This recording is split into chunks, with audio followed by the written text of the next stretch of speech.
માંડવી તાલુકામાં ગત અઠવાડિયે પહેલા અતિભારે વરસાદ ભારે તારાજી સર્જી હતી. સતત વરસાદ અને ખાસ કરી ગોડધા વિયર ડેમ ક્ષતિગ્રસ્ત થવાના કારણે આસપાસના અનેક ગામોમાં પૂરના પાણી ફરી વળ્યા.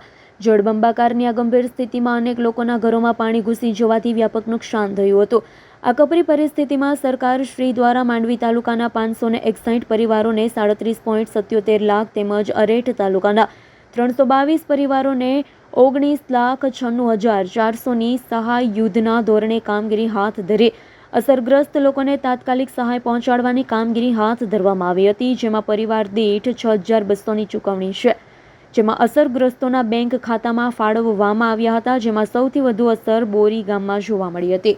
જીતેન્દ્ર સોલંકીનો રિપોર્ટ, S9 ન્યૂઝ, માંડવી. અમારી તમામ માહિતીથી અપડેટ રહેવા માટે જોડાયેલા રહો S9 ન્યૂઝ સાથે.